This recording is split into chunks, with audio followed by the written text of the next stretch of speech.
आज सुबह का मार्केट अगर आपने देखा होगा तो शायद आपकी भी सांस अटक गई होगी। 600 पॉइंट का गैप डाउन, उसके बाद से 245 पॉइंट की मूवमेंट केवल 2 कैंडल्स में। उस वक्त मेरे दिमाग में एक ही सवाल चल रहा था, यार हम जैसे छोटे ट्रेडर इस मार्केट में कैसे सरवाइव करेंगे। आज मैंने ट्रेड भी किया, 2 बार स्टॉप लॉस भी हिट करवाया, और सबसे खतरनाक चीज समझ में आई, कभी कभी हमें हमारा डिसिप्लिन भी फंसा देता है। मॉर्निंग सेटअप की बात करते हैं। सबसे पहले दिन की शुरुआत कैसे हुई। आज बहुत दिनों के बाद मैंने सोचा कि चलो मार्केट में दोबारा काम करते हैं। मेरी पुरानी स्ट्रेटजी जिस पे मैं काम किया करता था वो अब काम नहीं कर रही। मैं नई स्ट्रेटजी बनाने की कोशिश कर रहा हूँ, लेकिन फिर भी सोचा कि चलो मार्केट में आज काम करते हैं। मैंने लैपटॉप खोला, लगभग 9:30 हो रहे थे, लेकिन मार्केट 600 पॉइंट नीचे खुला था। 600 पॉइंट की गैप डाउन, उसके बाद 2 कैंडल्स में 245 पॉइंट की मूवमेंट। उस समय मेरे दिमाग में एक अजीब सी फीलिंग आई, इन्फीरियोरिटी कॉम्प्लेक्स जिसे कहते हैं। ऐसा लगा जैसे हम बहुत छोटे हैं मार्केट में।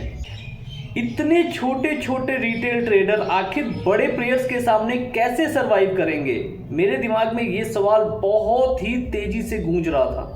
और उसी समय मेरे दिमाग में एक और सवाल साथ के साथ चल रहा था कि आखिर लोग इतना बड़ा गैप कैसे प्रिडिक्ट करते हैं, जो लोग BTST में ट्रेड करते हैं।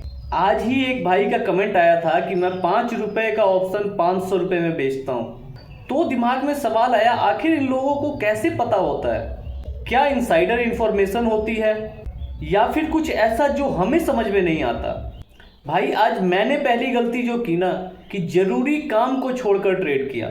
मुझे आज एक जरूरी काम से बाहर जाना था, लेकिन मैंने सोचा पहले मार्केट देख लेते हैं, फिर बाद में वो काम कर लेंगे। और मेरे एक्सपीरियंस में मैंने जब भी ऐसा किया है तब मुझे स्टॉप लॉस हिट करवाना पड़ा है। उस दिन मार्केट ने मुझे सबक जरूर सिखाया है। लगभग 10:10 पर मुझे चार्ट पे एक सेटअप दिखा, एक उल्टा हैमर जिसे हैंगिंग मैन या डोजी कहते हैं बनी।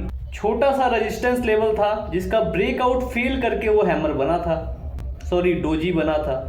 जैसे ही अगली कैंडल नीचे की तरफ आई मैंने पुट साइड एंट्री बना ली। लेकिन सच बताऊं मेरे भाई, वो एंट्री मैंने सेटअप से ज़्यादा अपने इमोशंस से ली थी, क्योंकि अंदर कहीं ना कहीं मुझे अपने आप को प्रूव करना था।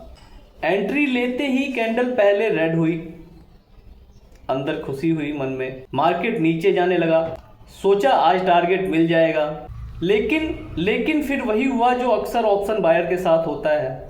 मार्केट साइडवेज हो गया और प्रीमियम गिरने लगा। कल एक्सपायरी है, मुझे अपने डिसिप्लिन का भ्रम था। मुझे निकल जाना चाहिए था साइडवेज होने पर, क्योंकि ट्रेंड क्लियर नहीं था। ऑप्शन बाइंग में अगर तुरंत मूव नहीं मिलता है तो साइडवेज में प्रीमियम खत्म हो जाता है। लेकिन मैंने अपने को समझाया कि हम तो डिसिप्लिन ट्रेडर हैं, या तो टारगेट लेंगे या स्टॉप लॉस लेंगे। यहीं से शुरू हुआ डिसिप्लिन का भ्रम। लगभग 10:50 पे एक बड़ी सी बुल कैंडल आई, लगभग 100 पॉइंट की, और मेरा स्टॉप लॉस उड़ा के ले गई। ये सही था कि मैंने सिस्टम में स्टॉप लॉस फिट किया था, सिस्टम में स्टॉप लॉस सेट किया था, नहीं तो उस कैंडल में मैं बहुत बुरा होता मेरे साथ। लेकिन दिमाग में क्या हुआ, मेरा ईगो हर्ट हो गया। पिछले कुछ दिनों से मैं वीडियोस बना रहा हूँ जिसमें मैं बोल रहा हूँ कि चार्ट पे ड्राइंग करना ही ट्रेडिंग नहीं है। मार्केट आपकी लाइंस का सम्मान नहीं करता। यहाँ आप ड्राइंग कंपटीशन में नहीं आए हो। लेकिन आज मैंने खुद ही चार्ट पे बहुत सारी ड्राइंग कर दी, ट्रेंड लाइन बनाई, जोन बनाए, रेंज बनाए, और दिमाग में फिक्स कर लिया कि मार्केट आज इसी रेंज में चलेगी। और भाई चली भी, आप वीडियो में देखना। फिर से एक और उल्टा हैमर बना, ठीक है, उसी जोन के, जो मैंने जोन बनाया था उसके ब्रेकआउट फेल करके वो हैमर बना। मैंने फिर दोबारा से पुट साइड एंट्री ले ली। मैंने सोचा मेरी बनाई हुई रेंज रिजेक्ट हो रही है, तो ऊपर से रिजेक्शन है तो नीचे के लेवल तक आना चाहिए। मैंने ऊपर रिजेक्शन पे एंट्री बनाई और टारगेट नीचे के लेवल का रखा। इस बार ट्रेंड बहुत अच्छा चला नीचे की तरफ। मेरा टारगेट लगभग 98% आ चुका था, बस थोड़ा सा बाकी था। लेकिन तभी चार्ट पर एक ग्रीन हैमर कैंडल बन गई, जो कि साफ साफ रिवर्सल का संकेत दे रही थी। लेकिन मुझे वहां पे निकल जाना चाहिए था। लेकिन मैं फिर भी अपने डिसिप्लिन के ट्रैप में फंसा रहा। अरे भाई, दिख रहा है कि तुम्हारा 98% टारगेट से मार्केट रिवर्स आ रहा है, तो निकलो ना, क्यों रुके हो? लेकिन भाई हम तो अपने डिसिप्लिन के पक्के, या तो स्टॉप लॉस लेंगे या टारगेट लेंगे। थोड़ा टारगेट लेंगे तो हम घर वापस जाएंगे नहीं। और भाई हुआ वही, मार्केट पलटा, 11:25 पे मेरा दूसरा स्टॉप लॉस हिट कर दिया। जिस कैंडल पे मैंने एंट्री ली थी उसकी अगली कैंडल रेड बनी थी ऐसी कि उसने बियरिश एनगल्फिंग पैटर्न बना दिया था, और बियरिश एनगल्फिंग पैटर्न की धज्जियां उड़ाता हुआ मार्केट ऊपर की तरफ चला गया। दिन भर मार्केट उसी रेंज में घूमता रहा जो मैंने ड्रॉ किया था। 2:20 पर उसी बेस वाली ट्रेंड लाइन जो कि रेंज का बेस था, वहीं से मार्केट ने एक अच्छी रैली अपसाइड की दी, लेकिन मैं एंट्री नहीं ले पाया क्योंकि मेरा रूल है कि 2 ट्रेड के बाद नो ट्रेड। अब मेरे दिमाग में ये सवाल खटक रहा है कि क्या दूसरी ट्रेड के बाद तीसरा ट्रेड मेरा ना लेना सही था, क्योंकि वहां पे एग्जैक्ट सेटअप बन रहा था, या फिर डिसिप्लिन के चक्कर में मेरे से वो ट्रेड छूट गई। क्योंकि सच ये है ना कि जब पैटर्न बन चुका होता है तो सब कुछ साफ दिखता है, लेकिन उससे पहले कुछ भी साफ नहीं दिखता। मैंने आज 5 बड़ी गलतियां की।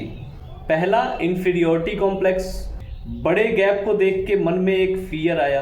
दूसरा, जरूरी काम को छोड़ के ट्रेड करना। तीसरा, इमोशंस में एंट्री लेना। चौथा, चार्ट पर ज़्यादा ड्राइंग करना। और पांचवा, टारगेट फिक्सेशन। इन गलतियों से बचने के लिए मेरे भाई मैं तो अपनी स्ट्रेटजी में कुछ बदलाव कर रहा हूँ। पहला, अगर कोई ज़रूरी काम है तो उसे छोड़ के ट्रेड नहीं करना है। पहले भी सोचा था यार, लेकिन गलती हो गई आज। दूसरा, एंट्री के बाद अगर तुरंत मूव नहीं आता, साइडवेज आ जाता है, तो फिर एग्जिट कर लेना है। तीसरा, चार्ट पे केवल इंपॉर्टेंट लेवल ड्रॉ करने हैं, कोई ड्राइंग कंपटीशन नहीं करना है। चौथा, टारगेट से पहले टारगेट के आसपास कोई स्ट्रॉन्ग रिवर्सल कैंडल बने तो एग्जिट कर लेना है, टारगेट का इंतजार नहीं करना। पांचवा, जो कि मैं अभी कर रहा हूँ, इसी पे काम कर रहा हूँ कि स्ट्रैटेजी अगर आपकी काम नहीं कर रही है तो नई स्ट्रैटेजी बनाओ। और मैं नई स्ट्रैटेजी बना रहा था मेरे भाई, लेकिन मैं आज पता नहीं क्या दिमाग में आया कि मैं ट्रेड करने चला गया, जबकि मेरी स्ट्रैटेजी अभी नई बनी भी नहीं है।